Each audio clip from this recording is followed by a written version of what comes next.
Imagine you walk into an African village where smartphones have changed daily life. However, you won't see iPhones or Samsung devices. In contrast, the three brands dominate the market: TECNO, Infinix, and Intel, all owned by Transsion. How did a company most people in the West have never heard of edge out Samsung in Africa's market by 2017, capturing nearly half the continent's smartphone users? To answer that, we need to look at why the world's biggest tech players ignored the continent for so long. Africa's smartphone market was ignored for years. Big tech companies focused on the US, Europe, and East Asia, while Africa stayed disconnected. In the early 2000s, only 3% of people in Africa had landline phones. Manhattan alone had more phone lines than all of sub-Saharan Africa. Most rural people couldn't use regular phones, and poor infrastructure kept communities apart. This situation was also an opportunity. With few landlines, countries began using mobile phones as the main form of communication. Mobile users grew from 17 million in 2001 to 53 million in 2004. In 2007, Kenya launched M-Pesa, letting users send money and pay bills by phone. People didn't need a bank account to use it. Other countries soon followed similar services.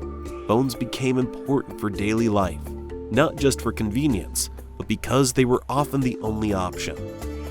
Still, there were problems. Phones and mobile data were costly.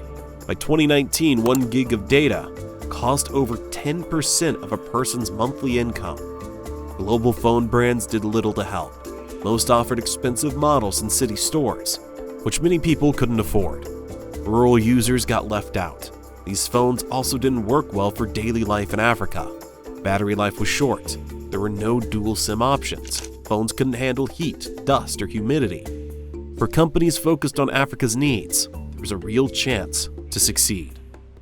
Global brands didn't understand local problems. Their phones stayed expensive and lacked useful features. Many people waited for a better choice. Transsion saw this opening. When it entered Africa, it was not well known. Competing with big global brands, it did more than lower prices and made products for local needs that others ignored. Transsion built phones for Africa by focusing on what people needed, not on what was popular elsewhere. The team started fresh and asked what made sense for local communities. Photography showed this best. Most smartphones came with cameras tuned for lighter skin, so many Africans got bad selfies and unclear photos. Transsion changed this by training their cameras with millions of local faces and studying lighting in African environments. They made phone cameras that worked well for dark skin, even in poor light. People finally saw themselves clearly in photos. Transsion also knew most people used 2 SIM cards to switch between providers for better coverage or prices. Their phones offered dual SIM slots by default. This made it easy for users to control costs and stay connected. Power was another concern. In many places, electricity is unreliable. Other phone brands focused on fancy screens or fast chips. Transsion gave phones a long battery life so that people could go on days without charging. Reliable power became a basic feature, not just a selling point. Durability mattered too. Transsion phones were built to last in tough conditions, like dust, heat, and rough use. The company cared less about slim designs and more about making sure the phones kept working.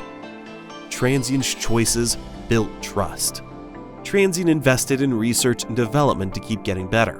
In 2023, the company put around $200 million, about 6.5% of their revenue, into new technology. This money went to improve cameras, batteries, software, and phone durability. Transsion also launched at least 10 new products a year made for African users. This kept them ahead of companies that didn't focus on African markets. Over time, Transsion became a trusted name. Their brands, TECNO, itel, and Infinix, stood for quality and reliability. People bought these phones because they worked and lasted. Transsion sold phones in Africa by choosing a different path from global tech brands. Companies like Apple and Samsung mainly targeted wealthier city markets, using online stores and big shops. But most people in Africa live far from cities. with limited roads and delivery options. Many don't use online shopping or digital payments.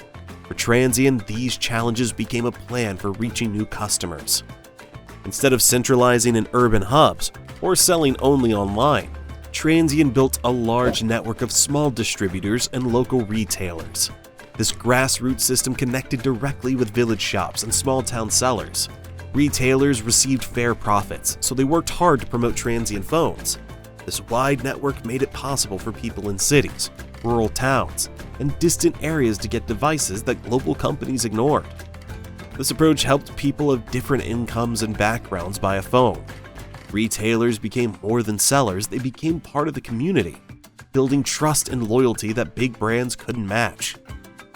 Transsion knew that selling a phone was just the start. They created CarlCare, their own service brand, to offer repairs and warranties.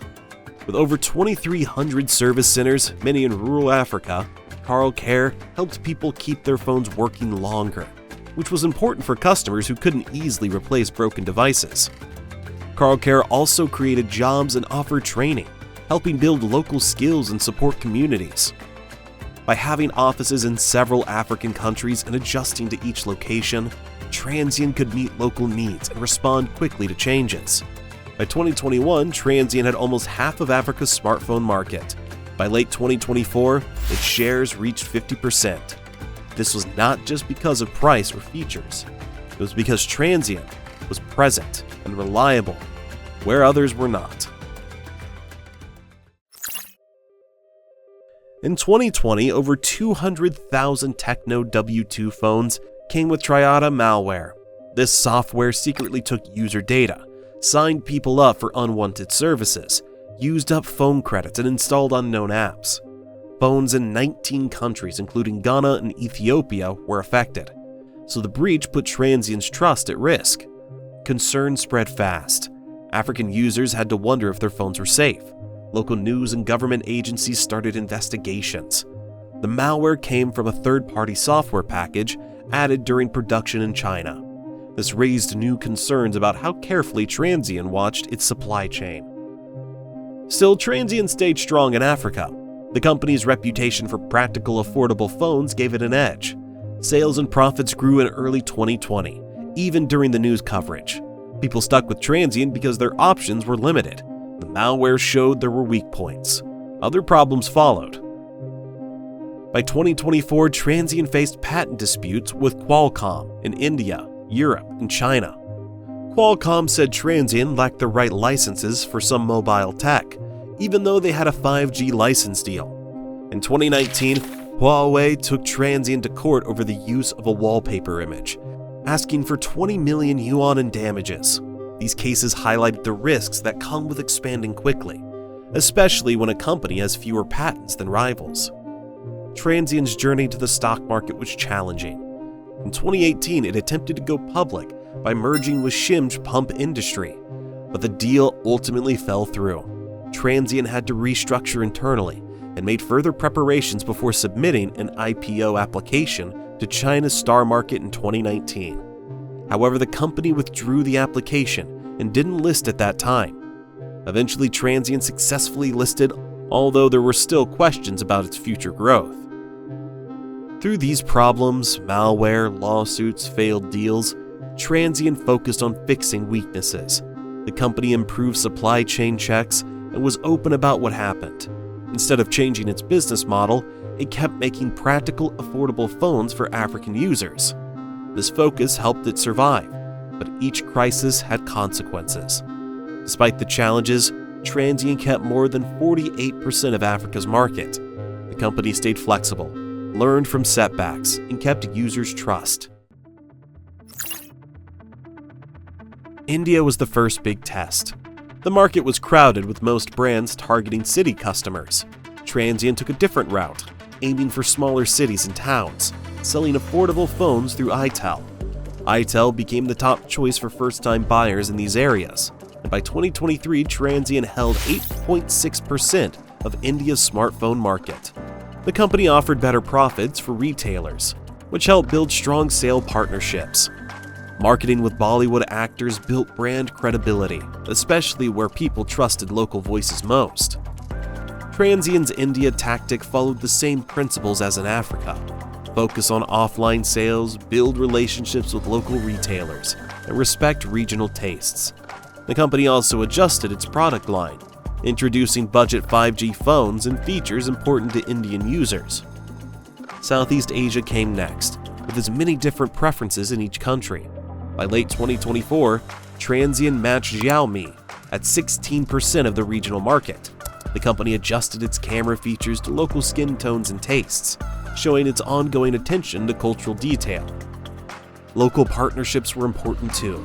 In Indonesia, Transsion worked with Indosat Ooredoo in 2025, gaining access to over 10,000 retail points. Its phones came with pre-installed apps and flexible payment plans, making them easy for first-time smartphone users to buy and use.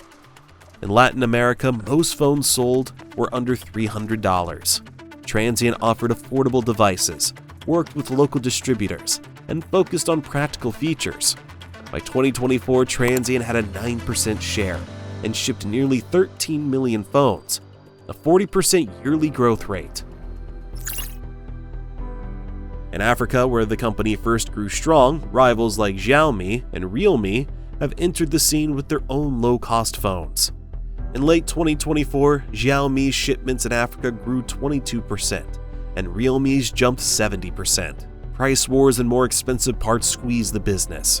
What once helped Transsion, low prices, now work against it as competitors use the same tactics. Transion's answer is to move up market. The company is focusing on mid and higher-end phones, aiming at customers who want more than just a cheap device. The goal is to launch at least 10 new products each year, tailoring each one to specific market needs. But Transion's plans go beyond phones. It's branching into areas like IoT, home appliances, and electric mobility. Their tank-volt electric bikes, which started in Uganda, are now sold in more African countries. New products including foldable phones and solar charging devices were shown at Mobile World Congress 2025. These moves show Transsion is ready to compete with technology and design, not just price. Building a digital ecosystem is another focus. Services like Boom Play Music and the Scooper News app have tens of millions of users in Africa. By tying these services to its devices, Transsion aims to keep customers loyal and open new sources of revenue. The company is also testing new business ideas like battery as a service in places where power isn't consistent. This includes smart batteries, energy-saving devices, and wireless packs that recharge with solar power. Transsion's future depends on how quickly it can adapt. As the company launches premium products and enters new markets, it's unclear whether its successful strategy so far will remain effective.